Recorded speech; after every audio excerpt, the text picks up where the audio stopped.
World Rugby, you are a disgrace. What am I on about? Why am I calling World Rugby out? Well, it's quite simple. The Autumn Nations and the Summer Nations series are combining into is it just the Nations series, I believe it's called? Now, again, there's so many issues with that with promotion and relegation, but I'm primarily focusing on Fiji. It's just been announced that Fiji's home games, they were meant to play 3 home games over the summer against England, Scotland, and Wales, but instead of playing them in Fiji, they're playing them in England, Scotland, and Wales. They're playing Wales at the Cardiff City Stadium, they're playing England at the Dickinson Hill Stadium, and they're playing Scotland at Murrayfield as home games. It's not good enough. Fiji is a proud rugby nation. It is a fan favourite. It has been around, has been big in rugby for a long time now. It's got a beautiful fan base. It's got stadiums. Since the 2019 World Cup, they primarily play at 2 stadiums. The HFC Bank Stadium and Churchill Park, both of which only having a capacity of between 10 and 15,000, but Fiji is a small nation.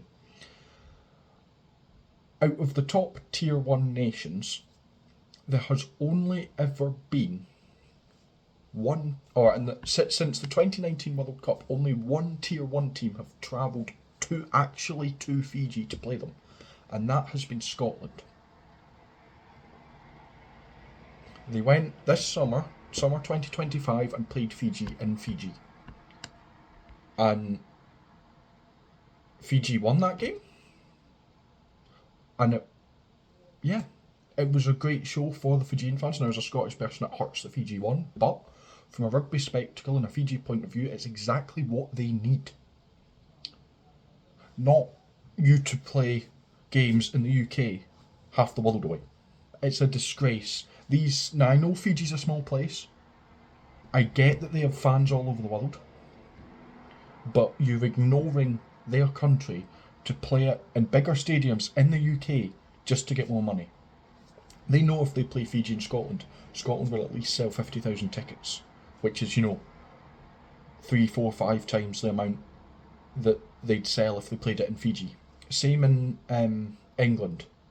Now, the one silver lining with it being in England is it's in Everton's new stadium, which is in Liverpool, so I suppose for any England fans who are maybe a bit too north and can struggle to get down to London, because I know the prices of transport in the UK are atrocious, it's easier for them to access if you want an upside.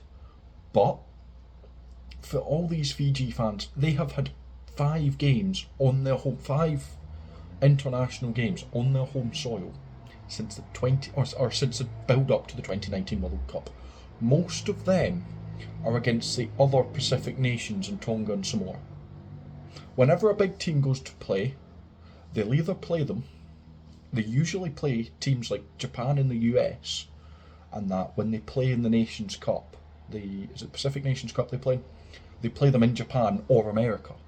It's the exact same. Why are we discounting all these Fijian fans? They are some of the most passionate people.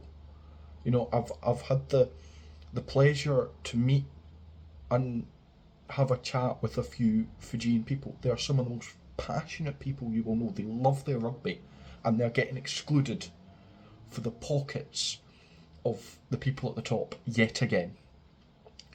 Yes, when they announce it, they're quoting all this Fiji's a wide, it's a big culture, it's deep in the UK, all that stuff. Bullshit. And I know I shouldn't be swearing on this, but it is. It's a complete nut to twaddle. You're going to make so much more money. All I hope is that with this more tickets, which is what it is for, as I said, you play Scotland in Scotland, you're going to sell. Murrayfield is going to at least be 50k. I'd imagine it might be a bit more. Same with England, same with Wales. They're going to sell more tickets than they would in Fiji.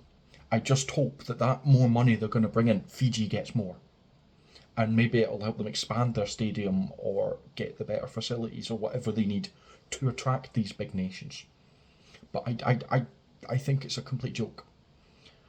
I was, again, I know I've said it before in this video, but I was really, really happy to see Scotland go to Fiji this summer and play a full international there. Now, yes, I know it was a depleted squad due to the Lions, but it doesn't matter. There is a top team in Fiji, and I think the other Six Nations teams, your New Zealand's, your Australians, your South Africans, they need to be doing that more. Is actually travelling to Fiji to play in Fiji. Anyway, I apologise, this video is just off the cuff. I just wanted to get a rant out there.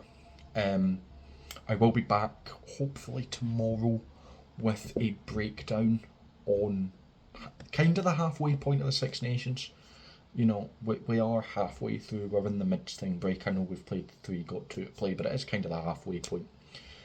And what the hopes are for each team. So stay tuned for that. Thank you very much for watching. I know again it's a ramble. And I shall see all you absolute legends later.